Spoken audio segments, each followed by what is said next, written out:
Hello and welcome back to the Nasty Metal Production channel here at YouTube. So, I am definitely back for a album review, which I have not done, in a long time actually. Well, not in a while.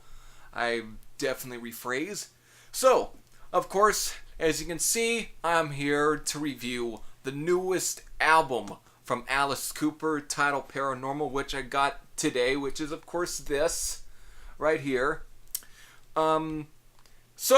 Where do I start?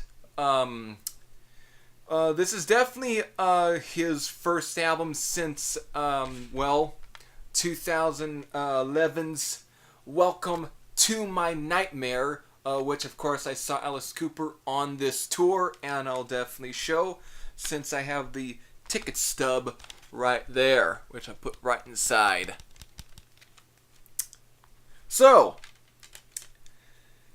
what's different or anything? Well, basically this is just Alice Cooper being Alice Cooper.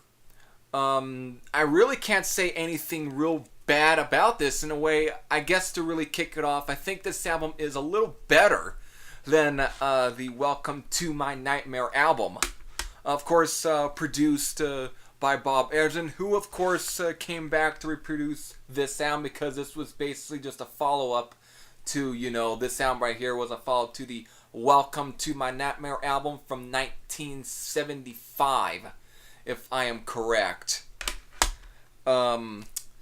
Here, he of course comes back to produce this one, and basically, instead of being all concept, Alice Cooper just goes back to, just writing just songs, basically, again, going back to his earlier albums from the 1970s. Again, I really shouldn't go into anything history or his, for Alice Cooper. You know who he is, pretty much. Everyone knows the hits for School's Out, whatever. Still, he just basically goes back here, and of course there's a lot of, guest musicians on here. First track right here, Paranormal, kicks it off, very kind of atmospheric or so, but still a very enjoyable song. Definitely turns into a, real guitar, driven, whatever. Of course, on the song features bass player Roger Glover, of course, best known for playing with Deep Purple. Definitely a real enjoyable track.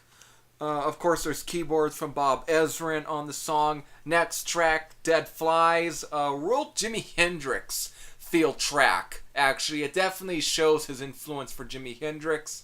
And of course, Alice Cooper did do a cover of, I think it was the song Fire, if I'm correct.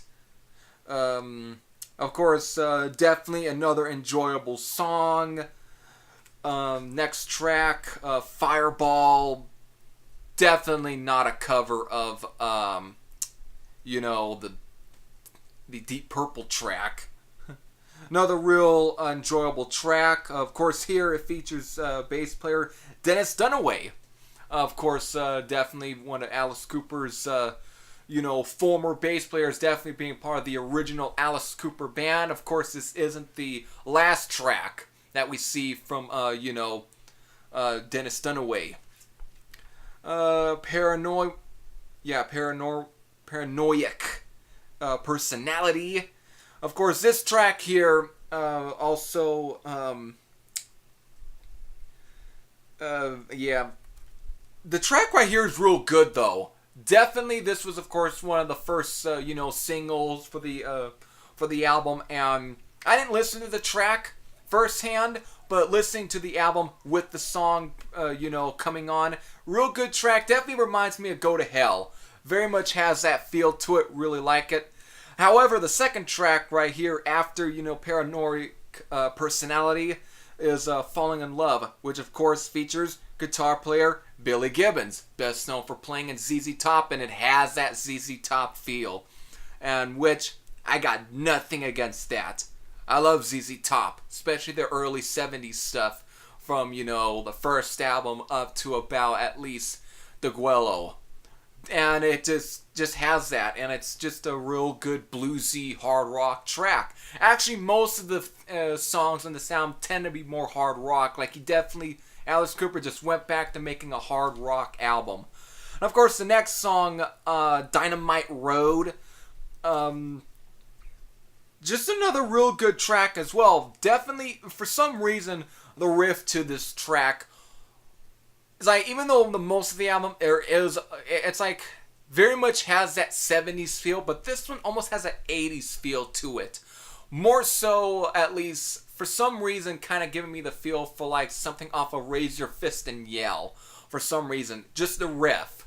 The music itself, like the beat, isn't very much something you probably would expect off of Raise Your Fist and Yell, but for some reason it has that, and I got nothing wrong with that. I think Raise Your Fist and Yell is probably one of Alice Cooper's most underrated albums, in my opinion. I think it's a better album than the album that came prior to that one, which is Constrictor, even though I played the crap out of Constrictor years ago.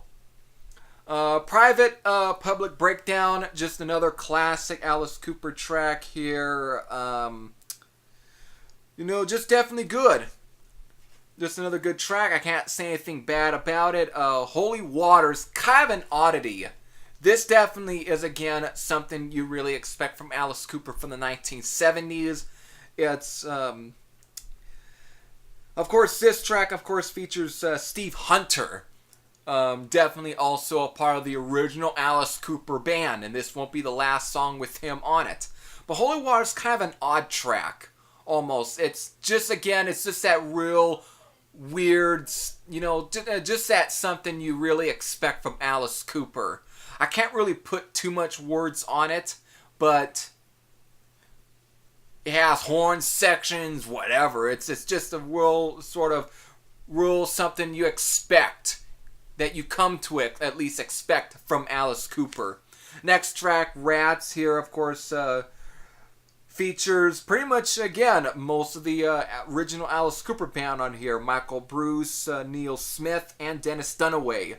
And again, this is classic Alice Cooper, classic 70s Alice Cooper, something that probably would have fit pretty good on the School's Out album. Real good track. Good, classic rock and roll feel. Of course, the last track, The Sound of A, which of course also features Dennis Dunaway on it. This is, again, the whole production of this probably would have been not too out of place, I guess, off of either Welcome to My Nightmare or even Alice Cooper Goes to Hell. Either of those albums, this song would have definitely been on there. It's got that real almost dark feel, almost, I can say, but it just has that feel that would have fit on either of those two albums.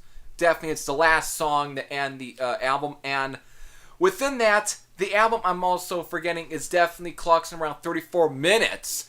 Probably the shortest album he has done in quite a long time, actually. The last one right here was kind of long, in a way.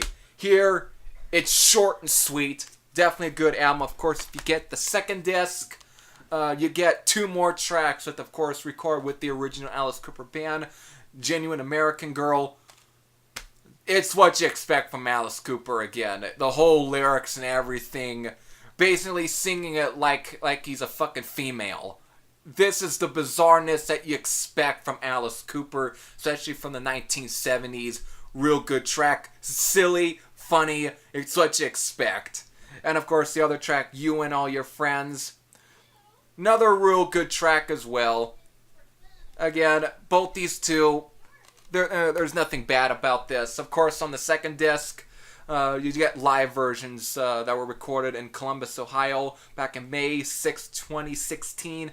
Both live versions of No More Mr. Nice Guy, Under My Wheels, $1 Billion Babies, Female Frankenstein, Only Women Bleed, and of course, School's Out. Either way, this is definitely a solid album. I'll give this at least a 8.40 out of 10. Just a real solid album. I'll definitely see myself playing this album more often than, let's say, this one right here, which, I don't know, there was something about this album that didn't do a whole lot for me. It's like the sort of same thing when guys such as King Diamond or even Queensrÿche, when they come back and basically re-record or do follow-ups to concept albums that were very popular, got them somewhere, basically do a part 2 whatever years later, and all of a sudden basically kind of loses a bit of that magic that was definitely present on those classic albums. Here, all he pretty much had to do was just come back and just do just an album, basically just full of songs, whatever. And it's a short and sweet album in a way. And I think that's why I like this album more so. It's like it just has that real good sweet spot. Just ends the way it's supposed to, just like with AC/DC's Rock or Bust. They didn't have to drag it out to about 50 or 60 minutes. Just keep it between 30 minutes at least, or over at least around 34 or whatever. And again, you got your sweet spot. That's basically the way I like it with this album. In a way, 8.40 out of 10 I think is probably a good score. I don't know. It depends on how many times I listen to this album, and it can end up being much higher. I don't know. But this is my review. It's definitely a good album. I think it's definitely worthy enough for anyone who is a fan of Alice Cooper, and you have not heard it yet, which of course it was released today. By now that you're watching, it'll be the 29th. If you did, definitely leave your thoughts below in the comment section and what you thought. Anyway, I enjoyed Paranormal by Alice Cooper, and I'll definitely be spinning it a bit more. So, until then, this is Heavy Thrash Head. Sam out, and I'll see you later.